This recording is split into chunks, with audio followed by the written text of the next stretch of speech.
Welcome back to DemButlers. I am Cass. I'm Dub. Yes. And guess what? We're going to put the names under here. We had a appreciation that all this time that they've been watching us, they think plus those southern dialects. They had no idea what we were saying as to our names. Oh, really? Yeah, Even with you? They said they didn't. I don't know. But also, I think the logo on our channel. Well, it says Cedric and Cass. It says Sid and Cass. Yes, so it had to be just you then, because I've been saying Cass the whole time, but maybe they didn't know if I was saying Cass, Cash. In the park video, I kind of went over how I got the nickname of Dub. So I think we've been asked that as well. How did you get that name? So once again, we have videos that answer some of these questions. And I know some of y'all sit there and go, can't you just answer this one question? Okay. Well, we could, but we would always be answering someone's going backwards and forward. One and backwards question. And forward. Yeah. So it is actually easier if you go to the FAQ section where we're walking through Parque Omar. And we answer a lot of questions because it was an hour-long walk. A whole hour. So you might not want to watch an hour video, but there's a lot of answers in that video. It was very informative. It was a lot of videos, a lot of answers.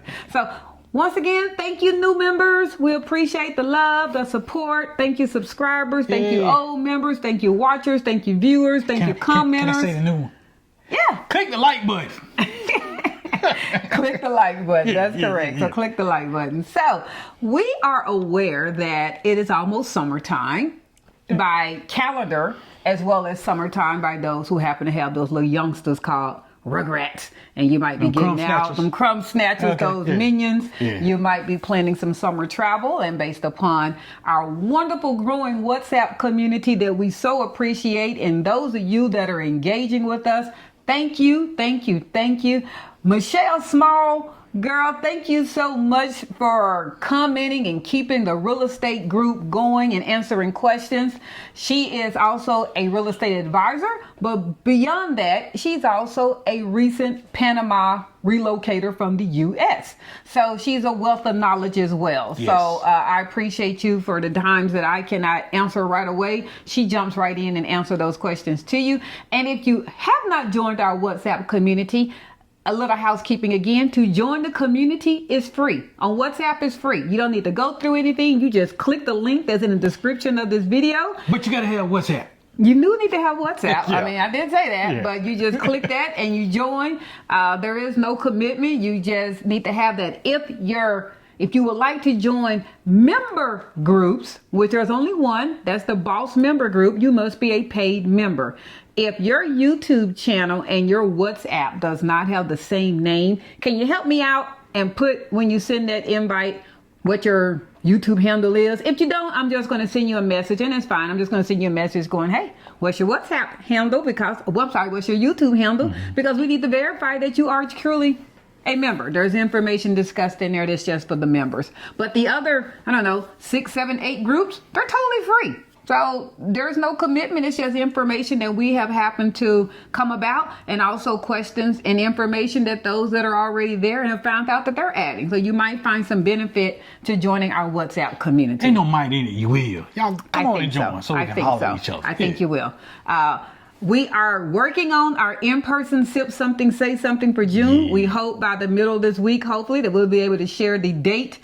How we're planning on doing that is Sip Something, Say Something will be virtual or in person for everyone that, if you happen to still be in the United States, you'll still be able to attend the Sip Something, Say Something. But then for those of us that happen to be in Panama, we're going to go ahead and do a meet and greet afterwards. Yep. So those of you that just happen to not be able to attend the Sip Something, Say Something, and you're a member, we don't want you to feel like you're going to miss out on the Sip Something, Say Something. We will still have that and host that, but then we'll do a meet and greet afterwards. So that might do more greeting than meeting, if you know what I mean. Sipping, okay. Sip, sip, sip. So because some of you all are starting to plan to go to Panama, or any other country, but of course we're talking about Panama. So for those, we've been saying that boots on the ground, come do your exploratory meeting, come check out, come look. And some of you all are, I'm glad you're taking this amongst yourself and you're booking these trips for the summer so that you all can come actually take advantage and look at Panama. I decided this would be a good topic today because we don't want anyone to get in trouble. So These are in trouble. Do I have your interest? She does. Okay. I don't know what she meant by that. These are things that I bet you did not know were illegal in Panama, but are typically legal elsewhere. Uh-oh. Now, you might wonder, why do I care about that? Well, I'm going to be here. I'm going to help you out. Even in the United States, which we do not sit there and say that the United States is the law in somebody else's country. But we all do know that ignorance is not a defense when it comes to law. I didn't know that was they don't care. There you go. Yeah, not knowing that it was not illegal is not a defense when it comes to breaking the law. All right. That point carries over even in another country. These are not all the things that are illegal. Logically, I'm not a legal show, but these are some things that you might didn't think were illegal. Okay. Number one, in Panama, wearing camouflage clothing is illegal. Oh, snap. Yeah, illegal. You see who I'm sitting next to? And he had no idea we were going to talk about this. He does not personally have on camouflage today, but you see this has veteran, and turn around. The back of his shirt says veteran, U.S. Air Force and emblem. This is allowed. He doesn't have any camouflage on. But OD green. Camouflage clothing is restricted to military use only. Civilians, including tourists, are not allowed to wear any camo pattern garments, even hats or accessories. Oh, wow. If you're caught, it can be confiscated on the spot. You may be jailed or fined. I did not know that. Jailed or fined. I got a camouflage hat at Yes, the condo. this restriction applies to everyone in Panama, including U.S. veterans. Ooh. Even though you may have served in the military, Panamanian law does not make exceptions for veterans, expats, or foreign military personnel when it comes to wearing camouflage clothing. Did y'all know that? No. What happens if I wear it? Well, I already pretty much told you that. They can confiscate it. They can just say, give me this. Wait, if it's illegal, why do I want to find out? Well, I'm just thinking, there's some people out there, we got some folks that want to know what's going to happen, what they going to do. Why would you want to find They out? can issue a fine. They can question or detain you, especially at borders and in airports, and you might not even be allowed entry. Wait, there's another one. What about special events like Veterans Day or Memorial Day? Well, you're in another country, so guess what? There is no Veterans Day or Memorial Day. You're in another country. That's a U.S. thing. We keep saying, get out of the U.S. You're in another country. I like to add, even though I didn't know what was going on. One second. Let me finish this thought. I'm going to let you. Okay.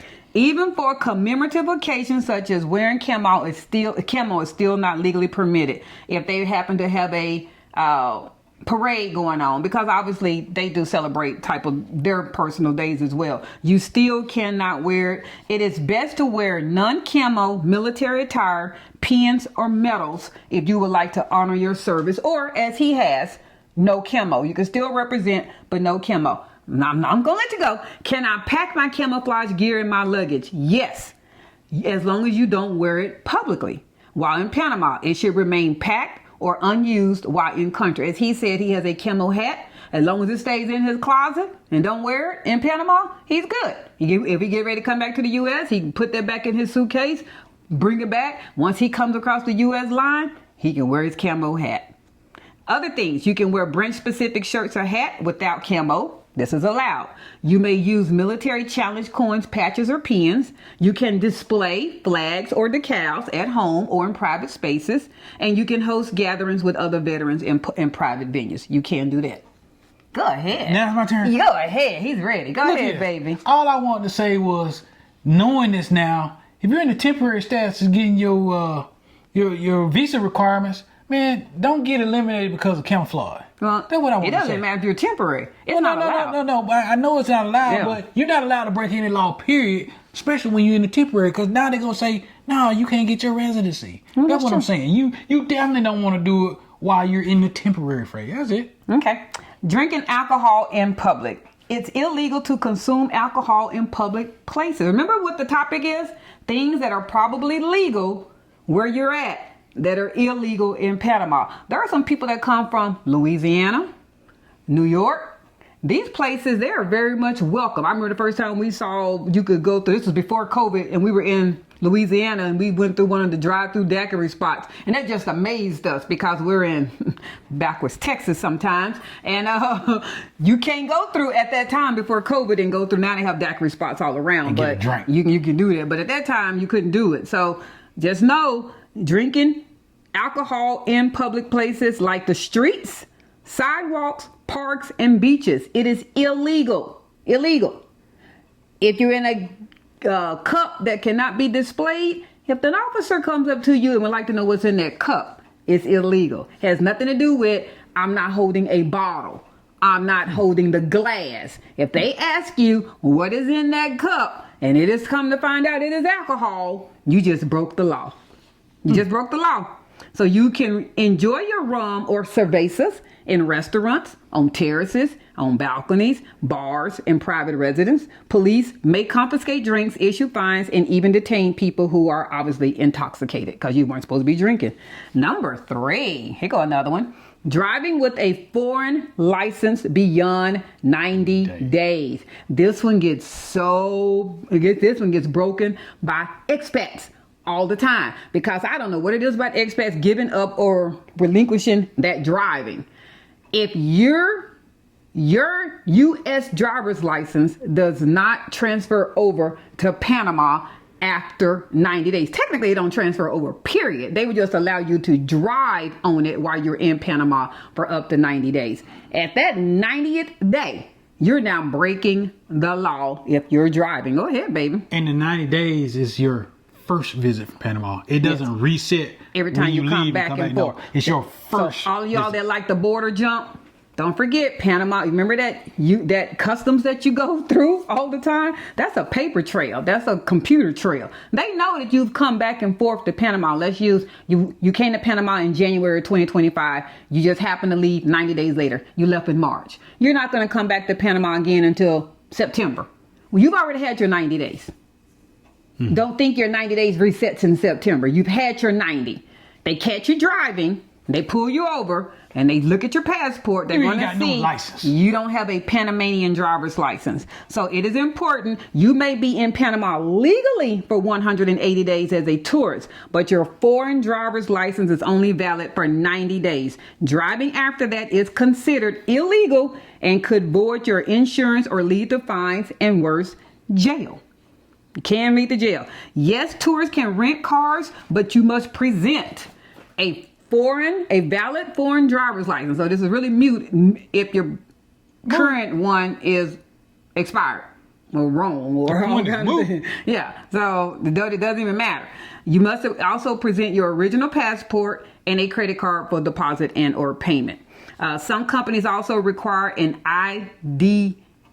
That's an international driving permit. There's some companies between you and that rental company. We have nothing to do with that. If your license isn't in English or Spanish, always check the fine print, and remember, if your 90-day driving period expires, you cannot legally drive. That's also rent a vehicle.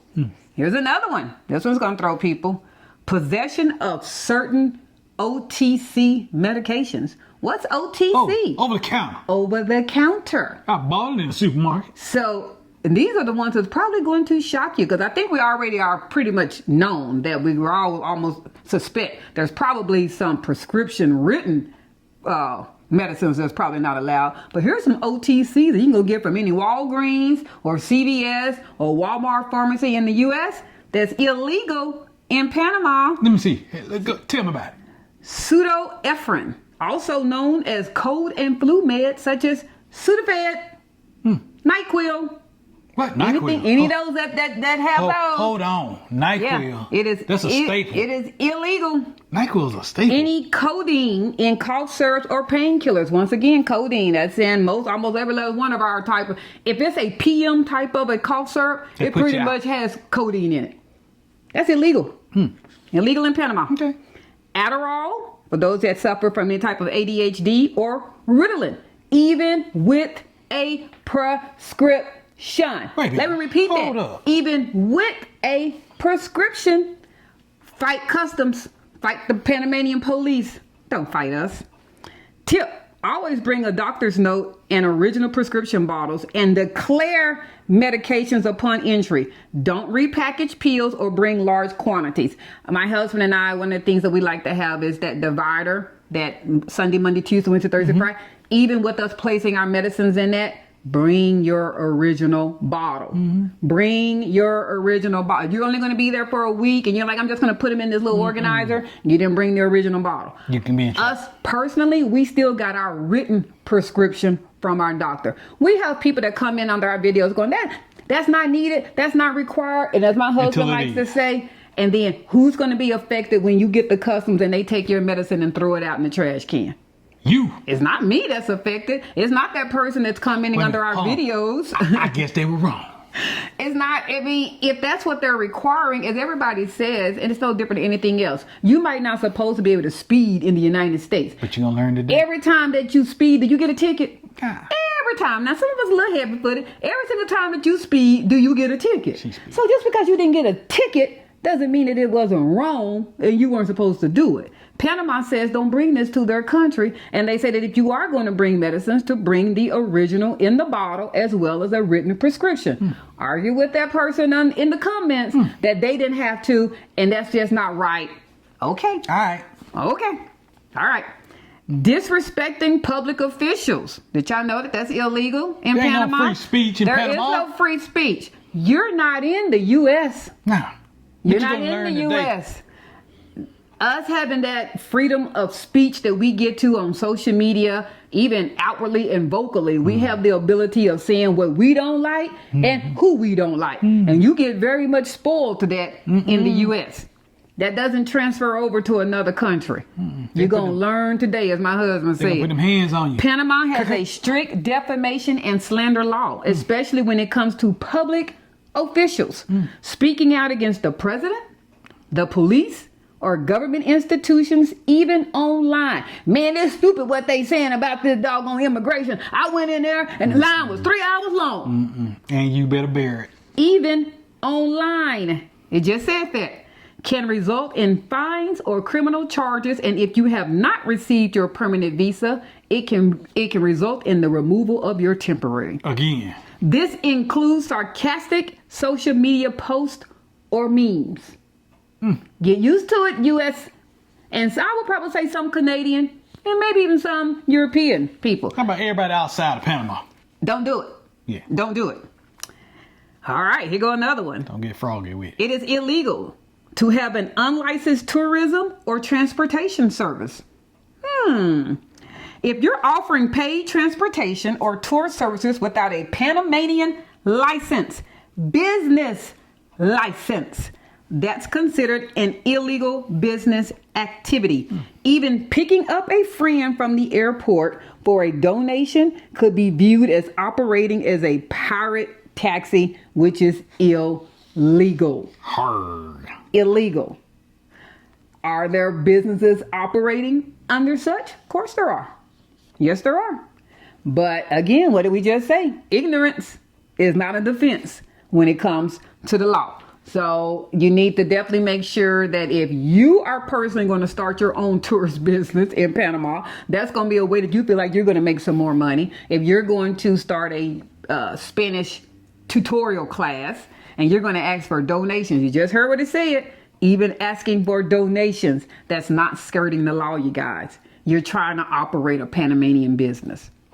Once they find out, and don't ever think that you're operating under total disguise, the Panamanian officials. So when you go online and you put, hey, I'm teaching tutoring classes for $25 a semester or whatever, somebody's watching it and screenshotting that. When you go into these WhatsApp groups and go, okay, I just want donations only and give what your heart desires, you're still operating a Panamanian business. It's a Panamanian business. It is illegal. You participating in said business, you're also committing a crime. That is not to scare people. I'm not trying to make everybody who's now part of those groups go in and start deleting their stuff and coming out. Just want to be aware. But you might want to be aware that if you're sitting in a Spanish class and that person does not have a business license, you're technically committing a crime as well. Okay, so a question that I know is going to come up in the comments is like, well, how do you know about this stuff? Well, same way that you do in the U.S. Like, how do I know about it? Or this is all being posted. I'm going to have the links in there. I'm not going to give all these links right now. Okay, there are different links. Yeah, okay. They'll be in the description. Okay. So, but if you, just like in the U.S., if a person is a business, they should have their business license. Even the restaurants in Panama have that. So, but we all know when something's too good to be true. I'm not being silly with that, but if somebody's charging $1 for an hour class to teach you Spanish, more than likely they're not a business. I mean, they're just probably not a business. So if they start asking for donations only, they're more than likely not a business. If you go to eat at a restaurant and you get done eating, the person will come up to you and go, just give it your heart desires. Oh, I would love that. Just donate freely. It's my favorite restaurant. Don't they give you a bill? Yeah. Well, if they give you a bill, more than likely they're a legitimate business. Oh, okay. Now, you might not care about that. I don't know. Disturbing protected natural resources. It is illegal to remove plants, flowers, shells, coral, driftwood, or animals from national parks or the marine reserves. Panama takes eco-conservation seriously. Even taking a pretty rock from a protected area can get you in trouble. You're going through Parque Omar. You like those pretty little yellow flowers. You just have to reach over and pick them up so you can go take those back to your house. At some point, you might get caught. And getting caught is going to put you in jail. Don't steal. Well, some people don't look at picking up flowers as stealing. But we're telling you, as far as they're concerned, you're messing with the ecosystem. Yeah. So leave the ecosystem alone. Don't steal. It's funny, when we were in San Blas, we came across some shells. And I wanted some seashells. Before I touched those seashells, I asked the captain, I was like, can I get these seashells? Are these allowed to take? And then the second part of my question, and even taking the seashells, can I now clear customs back into Panama with these seashells? Because there need to be something you need to know. Just because it's pretty to you, you're still messing with the ecosystem. You can't just be taking something. At some point, they might not have seashells. Everybody keep taking seashells. So that's something to look at. Using or possessing vapes or e-cigarettes. As of 2022, Panama enacted a full ban on the import, sale, and use of vapes or electronic cigarettes, including those with or without nicotine. Customs may confiscate vapes at entry, and you may be fined if caught using them in public. That is not just the ones that have marijuana in them. It's any e-cigarette. Any. As they said, even the ones that don't contain nicotine. It is illegal. Quit smoking in the U.S. Go ahead and get it over with. Stop. Cold turkey. Bonus. This is a bonus one. Bonus, okay. Is medical marijuana legal in Panama or not? You asking me? I'm asking you. Medical marijuana. So I didn't say marijuana. I said medical. I'm going to say no. It is not legal. Medical marijuana was legalized in 2021. I threw you with that one because I've been talking about things that are illegal, and I threw you with that one. See, I told you she was smarter than average. But implementation is very slow. What does that mean? To get approval for it is going to be slow. Here's what you should know. Only licensed doctors can prescribe medical cannabis for select conditions. Example, epilepsy, chronic pain, Parkinson's, PTSD, those type of things. You can get it though. The law allows importation and distribution, but local sales and dispensaries are still being rolled out very slowly. You cannot grow your own, and recreational use is still strictly illegal. There is no tourist or expat access program yet. You're going to have your permanent visa or residency or birthright, whatever you're doing. Medical marijuana is only available to permanent residents or citizens under strict medical oversight. You will need to establish residency, seek an approved physician in Panama, receive a qualifying diagnosis. They don't care nothing about that book, that spiral that you bring from all the stuff from the U.S. Somebody in Panama is going to have to say the same thing. Yeah. Register with the National Medical Cannabis Registry. And here is a last one. That's a bonus one. Public displays of affection in certain areas PDA is illegal. You know, and that's why we hadn't been seeing that.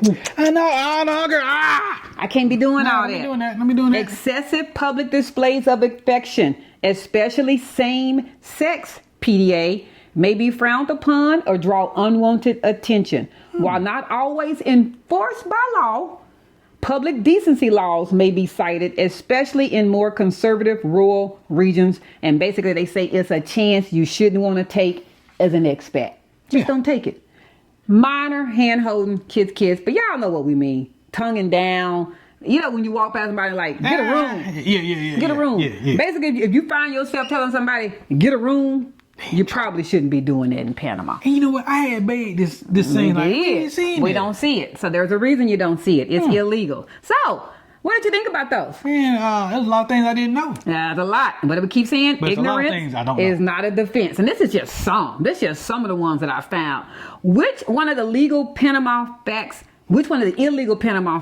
shocked you the most? And we're going to ask all of our subscribers, viewers, and watchers that same question. Drop the number or your reaction below as to which one shocked you the most. So I gave you the numbers, or you can just say which one. We love hearing from our expat and our expat family and our curious travelers. So, yeah, go ahead. Well, I was just saying, if y'all also like the information that she's obviously throwing out, because I ain't had anything to do with this, click the like button. Click like. Appreciate it. But put that comment below. We want to get some engagement from you guys. So which one of those shocked you the most? I'm not going to lie.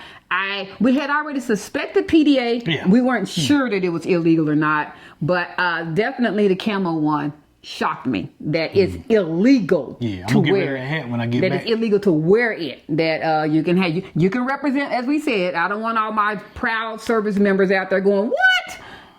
You can represent your branch, just no camo. No camo shorts, no camo hats, the whole nine. Y'all heard it. So that was interesting to me. Also, I will say the next one that probably shocked me was the cold medicine.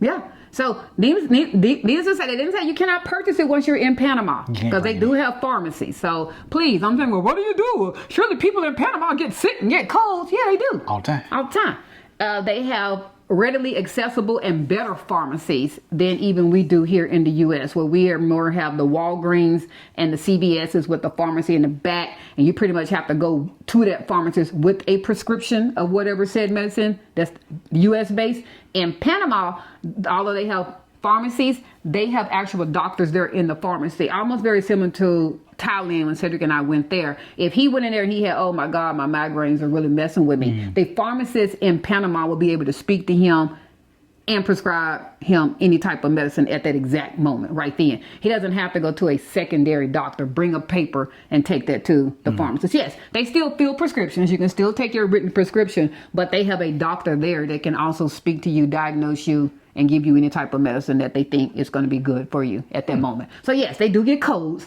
in Panama. You're just going to have to go to a pharmacist or to a regular store and get their over-the-counter. But you cannot come with it. Okay? Okay. Good to know? Yeah. I hope that we're all going to stay legal. We don't want anybody starting this process and being illegal. Or go ahead and get legal. How about that? Yes, get legal. These were the 10 most surprising things that I bet you did not know were illegal in Panama that may be legal in the U.S. So like, share, follow, comment. Tell us which one surprised you the most. And lastly, subscribe. And with that, DemButlers, we're out. Peace.